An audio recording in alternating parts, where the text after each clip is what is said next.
Past की बहुत सारी ऐसी इनोवेशन है जिनके बारे में ना लोग बात करते थकते हैं और ना ही सुनने वाले सुनने की थकावट महसूस करते हैं। इन्हीं इनोवेशंस में से एक क्लाशिकोवा है जो AK-47 के नाम से मशहूर है। इसका नाम इसके सीनियर सर्जन मिखाइल क्लाशिकोवा के नाम पर रखा गया था, जो कि सेकेंड वर्ल्ड वार के दौरान रेड आर्मी में T-34 टैंक कमांडर थे और जंग के दौरान जख्मी हो गए थे। उन्होंने नाजियों के बनाए हुए हथियारों की तारीफ की। लेजेंड के मुताबिक इस वक्त के सबसे पॉपुलर वेपन जर्मनी के HTG-44 जिसे कहा जाता है। ये रियल टाइम मिडिल डिस्टेंस वाली इन्फेंट्री राइफल थी। हेलो दोस्तों, मैं हूं सादिक अली और आप देख रहे हैं एस टेलीविजन। AK-47 का फुल फॉर्म A से ऑटोमेटिक, K से क्लाशिकोवा और 1947 से 47 लिया गया है, जिसे शॉर्ट फॉर्म में AK-47 भी कहा जाता है। AK-47 को भी ऐसा ही करने के लिए डिजाइन किया गया था, जिसे Soviet weapon expert general Mikhail T क्लाशिकोवा ने अपने नाम से पेटेंट करवाया था। 5 साल की कड़ी मेहनत के बाद लेजेंड ने अपना मशहूर हथियार बनाया। ये इस वक्त के इर्द गिर्द तैरने वाले बहुत से दूसरे डिजाइनों पर बना था, लेकिन क्लाशिकोवा की इजाद की असली चमक इसकी सादगी में थी। इसे इस्तेमाल में आसानी के लिए डिजाइन किया गया था। इसकी क्रिएशन इतना सादा और ट्रस्टेबल था कि सोवियत यूनियन ने बड़े पैमाने पर हथियार रिकवर करना शुरू कर दिए और इस मुल्क ने वेपन की रिकवरी से अरबों डॉलर कमाए।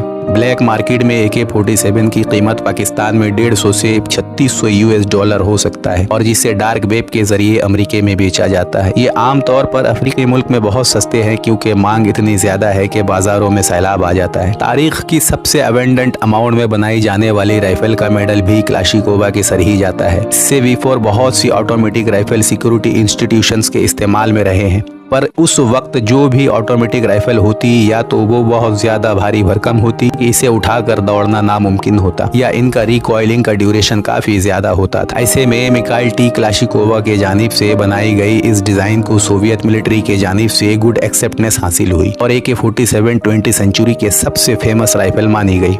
अगर बात करें इसकी क्वालिफिकेशंस की, वेपन एक्सपर्ट के मुताबिक इस हथियार में 7.62 मिलीमीटर तेज रफ्तार राउंड इस्तेमाल किया गया है, जो जिस्म के तमाम हिस्सों को तबाह कर सकता है। हड्डियों को टुकड़े टुकड़े कर देते हैं, ऑर्गन्स को फाड़ देते हैं, और जैसे जैसे गोली जिस्म के अंदर जाता है बॉडी के दूसरे मटेरियल को लिक्विड बना देता है। फौज से लेकर टैलेंट ड्यूटी तक हर जगह AK-47 ने अपना लोहा मनवाया है, चाहे सहारा अफ्रीका में हुकूमत का तख्ता पलटना हो या अफगानिस्तान में तालिबान का कब्जा। AK-47 बहुत से कंट्री के फोर्स और एलिमेंट थीम में बेपनाह पॉपुलर हुआ और 70 की दिहाई में AK-47 दहशत की सिंबल समझी जाने लगी।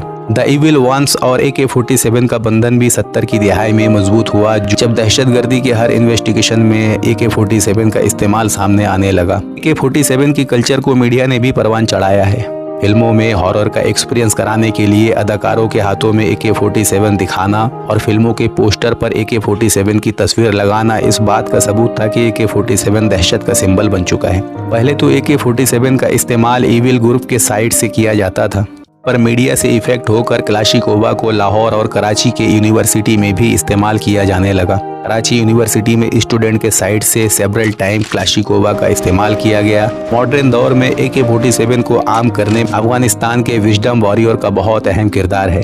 तो इस तलाश में थे कि कोई ऐसा हथियार हो जो चलाने में आसान और ड्यूरेबल भी हो, तो क्लाशिकोवा से बेहतर कोई हथियार उस वक्त मौजूद ही नहीं था। विजडम वॉरियर का छोटा सा इंट्रोडक्शन यही है कि वो काबुल यूनिवर्सिटी में एक यूथ विंग का लीडर था और इसे पहली मर्तबा 1970 में कत्ल केस में गिरफ्तार किया गया था। तारीख में बहुत से नाम, चाहे वो पॉलिटिक्स डिपार्टमेंट से हो या सोशल रिलीजियस हो, तारीख गवाह है कि जब किसी फेमस पर्सन को गोलियों से छलनी किया गया, इसकी तहकीक ने यही साबित किया कि इस कत्ल में AK-47 को इस्तेमाल किया गया है। हाल ही में पंजाबी सिंगर सिद्धू मूसेवाला का मर्डर केस भी इसी AK-47 से जुड़ा हुआ है। अब इस मॉडर्न दौर में बहुत से मॉडर्न हथियार आ चुके हैं जो AK-47 से कहीं ज्यादा ताकतवर और मॉडर्न है, पर AK-47 की क्रिएशन दहशत अब भी पूरी दुनिया पर कायम है, चाहे वो वर्ल्ड वार हो या सिविल वार, मिलिट्री बॉडीगार्ड हो या मिसक्रिएंट एलिमेंट। अब भी सस्टेनेबिलिटी के नाम पर AK-47 को टॉप प्योरिटी माना जाता है। ज्यादातर इलाकों में क्लाशिकोवा के लाइसेंस पर रेस्ट्रिक्शन है, पर फिर भी इसका इस्तेमाल अक्सर देखने में आता है।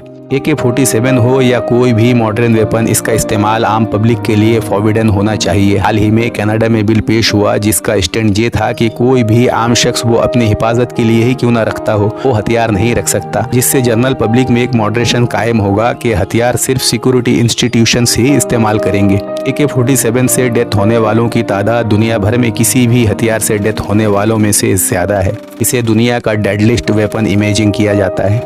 AK-47 बनाने वाले को इसकी रॉयल्टी नहीं दी जाती क्योंकि क्लाशिकोवा का डिज़ाइन मल्टीपल राइफल को मिलाकर बनाया गया था। दोस्तों, ये वीडियो आपको कैसा लगा कमेंट करके ज़रूर बताना। वीडियो अगर पसंद आई हो तो लाइक और सब्सक्राइब ज़रूर करना। जल्द मिलेंगे एक और एजुकेशनल वीडियो के साथ।